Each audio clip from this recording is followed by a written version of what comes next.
I'm Shayna. I love dogs, I trip a lot, and I happen to have a knack for making pretty sweet videos for businesses. But the more videos we made, the more questions I got about how video and other content can be leveraged to make a bigger impact in their marketing. I mean, 44% of marketers say that producing content is their biggest challenge, yet content marketing is 62% less expensive than outbound and produces 3 times more leads. Now, I know a lot, but I certainly don't know it all, so I made it my mission to talk with content kings, queens, and bosses to learn as much as I could about crushing content marketing, and I'm taking you along with me. Welcome to the Content Coalition.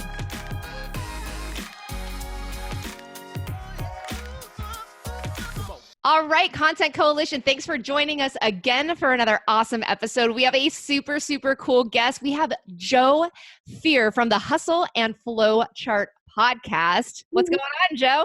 Thanks for having me on here, Shayna. This is awesome. Yeah, I'm super excited to have you. As you can see, if you're watching, you can see this gorgeous background he's got going. He's got the shirt to match. He is on I guess so. I know, right? It's very blue and calming. I'm so zenned out here. I thought about getting like those little decals of like maybe men hiking the mountain. Like, oh, we reached the peak. You know? Yeah, you need like a billy goat in there or something. Yeah, I've thought about this. They're kind of tough to find online. So maybe I have to make them. I don't know. I'm just thinking of my niece. So I was just playing with stickers for her. So just get some stickers from like Marshalls. You should be good. Yeah, I love it. All right. So just to let you know who this awesome guy is that we're talking to is, he is the co-host of, like I said, the Hustle and Flowchart Podcast, one of the quickest growing digital marketing shows with hundreds of industry leading guest interviews. Dude, I was scrolling through some of the past guests you've had. It's incredible. I mean, literally everybody who matters over at Digital Marketer, they all matter, let's be honest, but like the big guys who matter, you've got Billie Jean, you've got Sunny, Vince Reed, Dennis Yu, I mean, literally, and tons of like best-selling authors. You are stacked with some pretty impressive people on this show. And I'm going to ask you, that's going to be my first question. So we'll come back to that, is how that happens. Sure. But just a little bit more about him. He's passionate about blending digital marketing with podcasting, along with his partner, Matt Wolfe.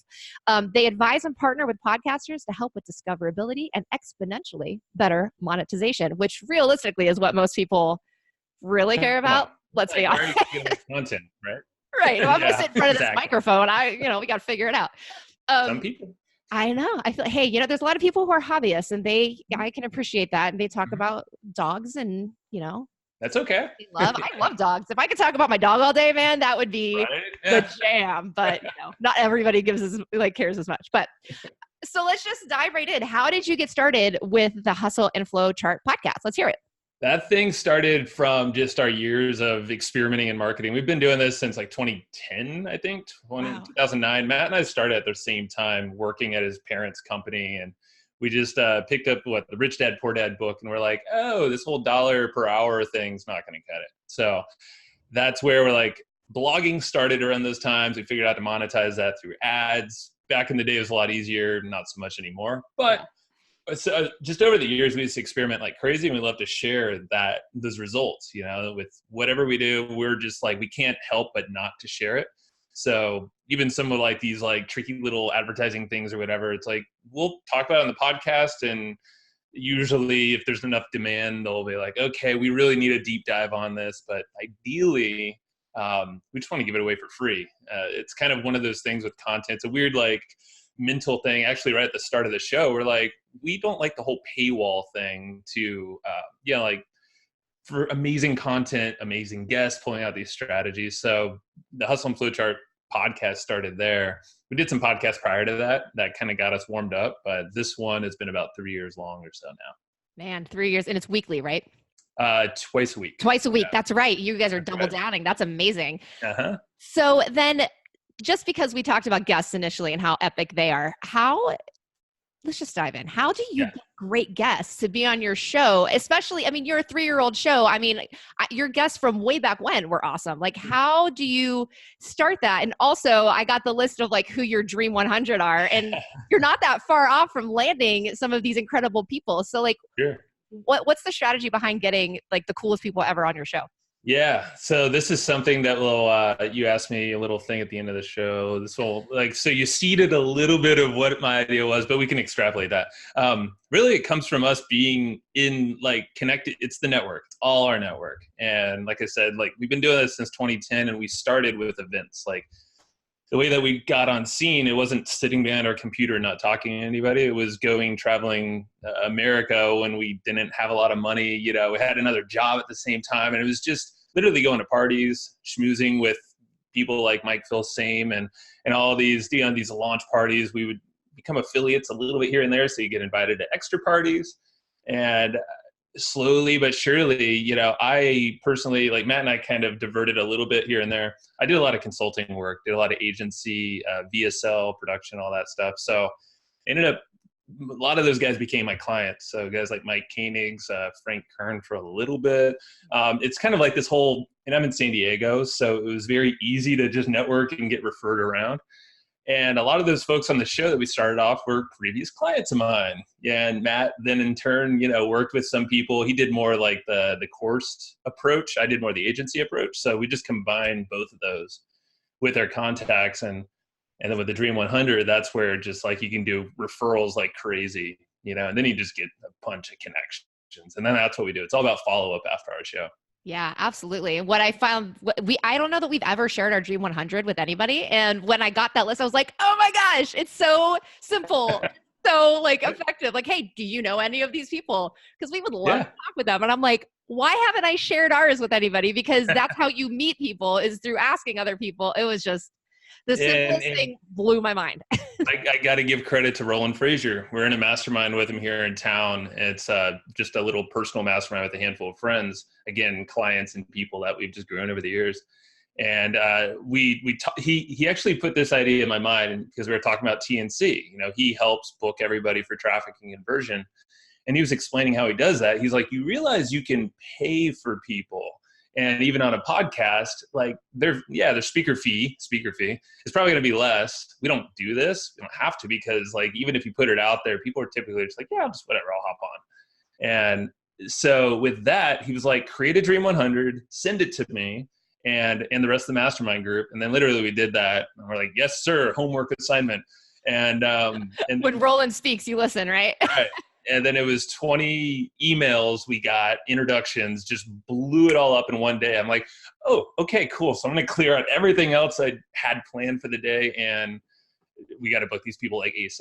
And we booked most of them almost immediately. There's still a handful, that we're trying to get, but it's all good. At least we're like in the know, and they warm introductions. That's what it's all about. Absolutely. That's amazing. One other like small, do you run any budget behind any repurposed assets for your podcast? We run all sorts of budgets everywhere. We go crazy. Yeah.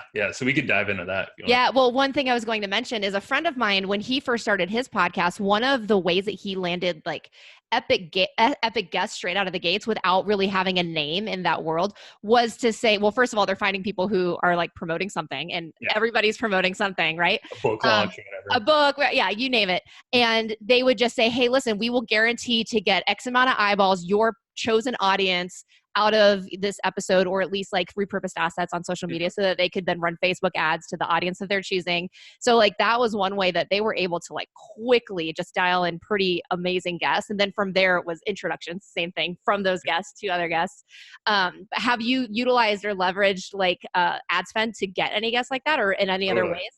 Yeah. So a way that we do it perpetually is we make now the fact that we have amazing guests, a lot of them are Facebook targets, or their brands are Facebook targets, or maybe their close competitors are. So you'll see, if you land on our website, we retarget like a mofo. We're all over the place. I mean, Google, Facebook, starting LinkedIn, all sorts of different things, but Facebook primarily. We had a guy named Dennis Yu on the show, and he taught us the $1 a day strategy. I think you know Dennis. I saw an interview. He was on our show, yeah. Yeah. Dennis is amazing. We just recorded a second round the other day, and so he taught us that strategy. And he was like, "Oh my God, it's so easy to get in front of anyone you want, or media outlets if you want to get press."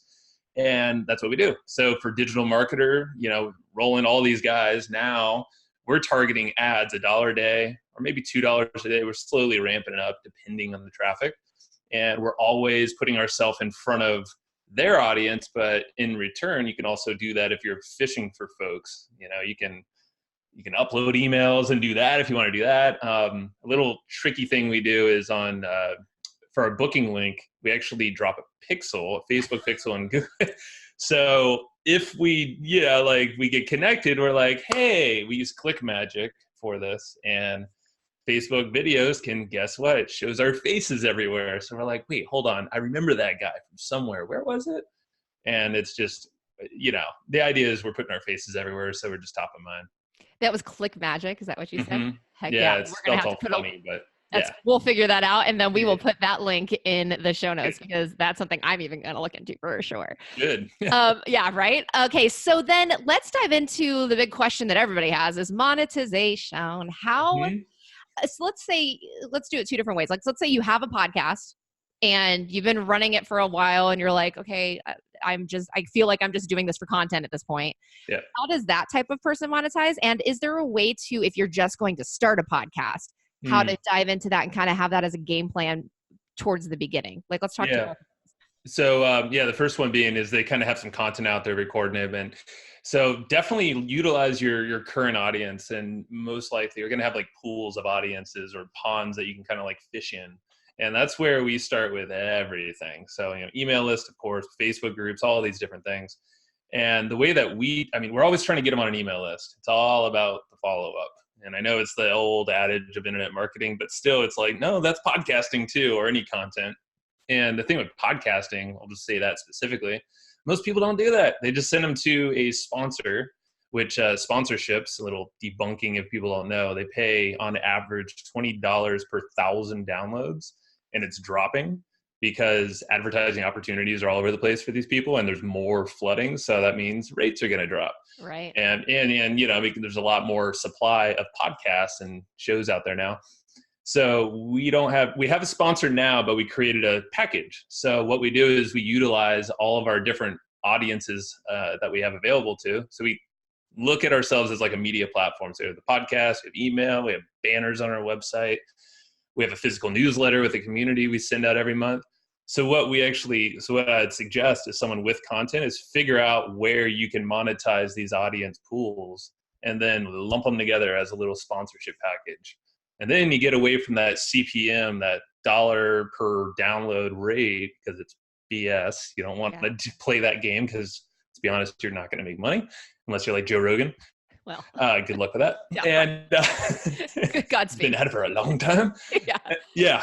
And then, so like what we did is we took that and we basically ramped it up. It's over, I don't know what we got. Basically, we set a package where I just threw it out there. It was like $2,500 a month per month for just a quick little sponsorship on our episodes, banner rotations for, I don't know how many impressions it was, a few, tens of thousands per month, and then a couple inserts in our newsletter. And it's like, bam, now and that was a test.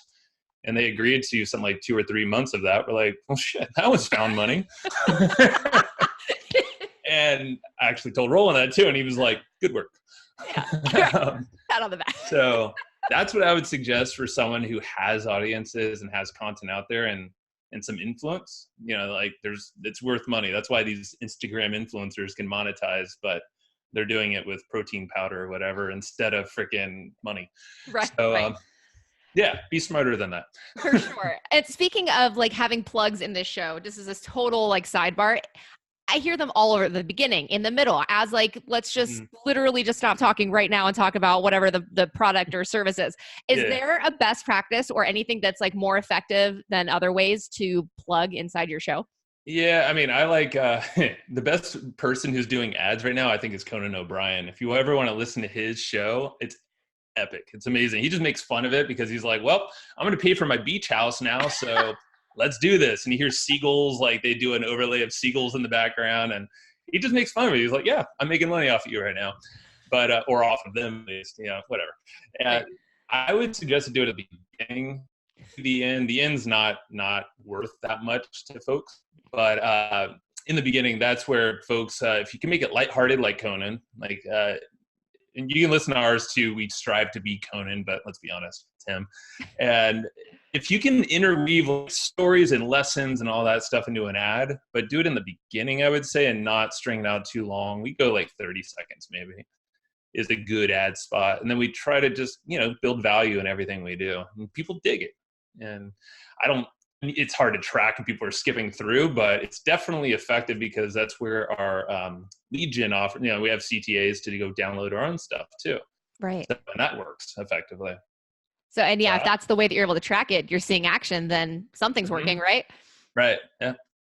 Let's talk about Repurposing podcast. I don't know if you Mhm. know this. We've chatted a little bit before, but Repurpose House started as podcast memes. Like it was literally made just for podcasters. I went and launched it at Podcast Movement. Like I was Uh-huh. at Podfest Expo. I saw that you interviewed Chris. He's awesome. Yeah.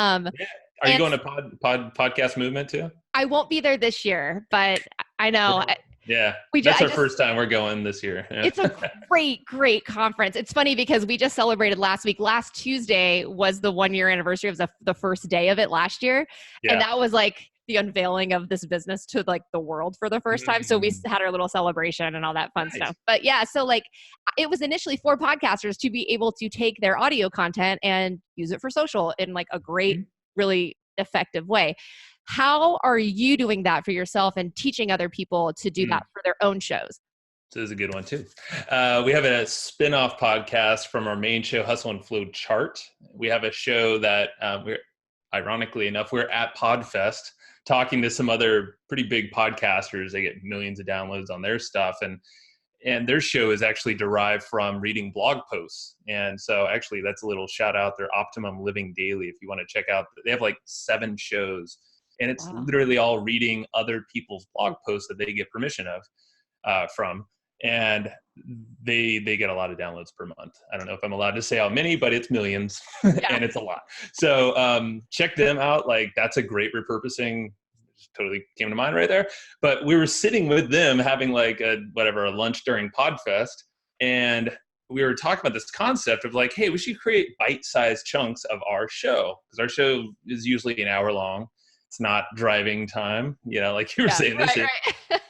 But which these are great. So what we do is we actually pick out maybe 2 or 3 best clips from the show, and then we have started as an intern apprentice that we got from Jen M. That's a good resource for you, by the way. Okay.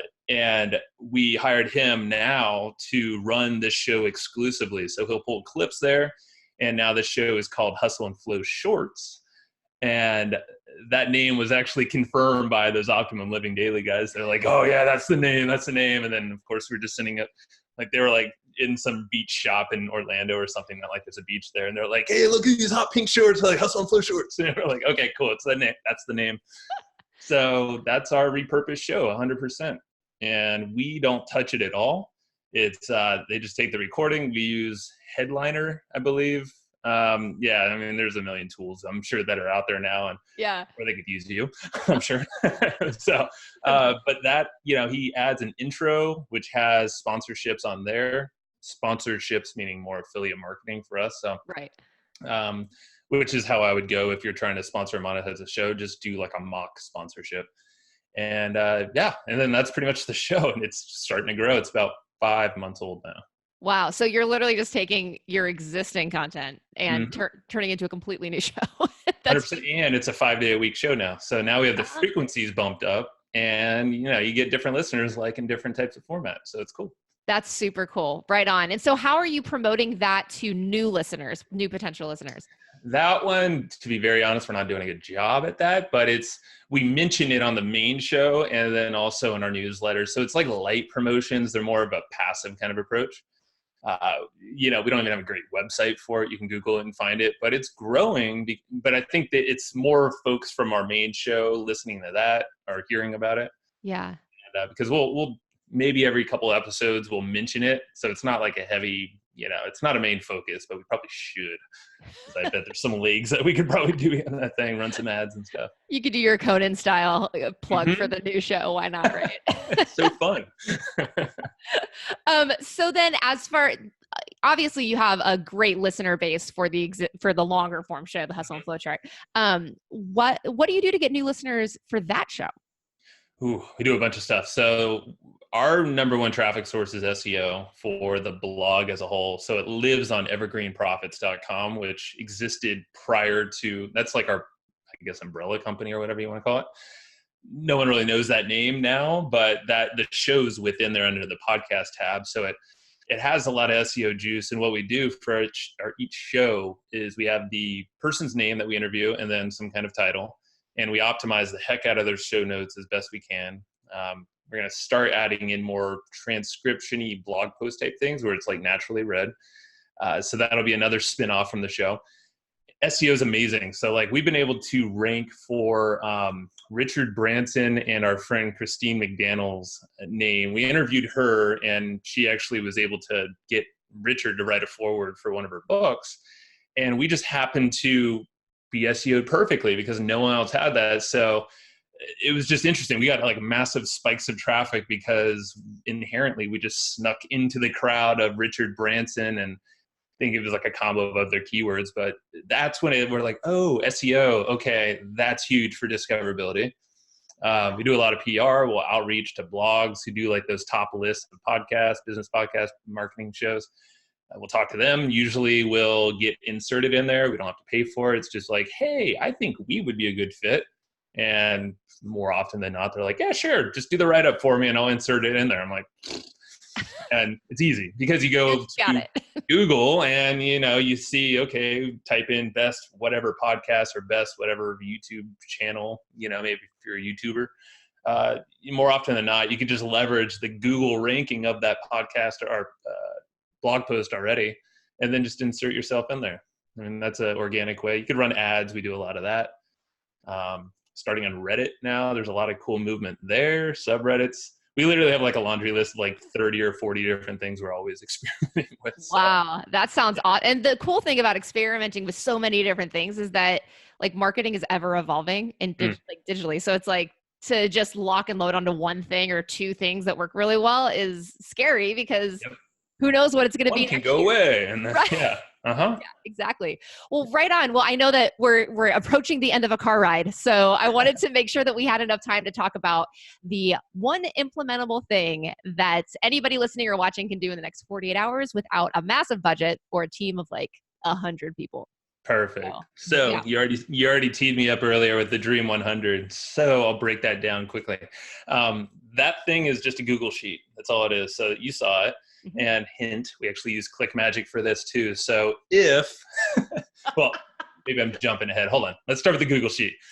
Google's important because a lot of people have Gmail, which is cool. So create your Dream 100. It doesn't have to be 100. It could be like, I don't know. I think ours now is like probably 78 or something. We got to add more to it because, checking the boxes. Right. Those names, they're not all dream people like way far, like moonshots. We do have like Elon Musk on there, Oprah and all them, of course. But also we have these folks that might still be just a degree or two away from us. So, Richard Branson, not Richard Branson, he is on there. But like, oh my God, Bulletproof Coffee dude, we just interviewed him. Yes, he was on there and we got an introduction from Roland. So he was one we ticked the box. Dear God, why am I blanking on his name? Hold on. Dave Asprey. There you go. In my head, I'm like, I know his name, and I can't even help him. Like, I feel horrible because he's a super cool dude. So that's not released yet, but he was on the list. So we knew I had friends that are connected to him. So I'm like, cool. Well, if I get this in front of the right people, this list, someone's going to find him and make a connection, ideally. So it's like, I would say it's 50-50, like crazy moonshots, maybe a little less on the moonshots, and then more people that are attainable but still out of our reach. So that's a Google sheet, list them. It's not fancy. And literally it's one column, I think. And then attach that to your email signature. That's what I'm trying to say. So if you're using Gmail, ideally you are, that thing will attach to your email as an attachment. It'll show a little, the sheet below whatever you send in an email. Most people have Gmail or some derivative of it, ideally. I know not a lot are, but either way, the link's in there. So inherently people are going to see this little attachment and be like, what's that thing? And click it. And what you can do is Click Magic is you could retarget, drop a pixel. If they actually click on the hyperlink part, you could say like go.evergreenprofits.com/dream100 is ours. Yeah. So if you go there, you will be retargeted. But you'll see the list.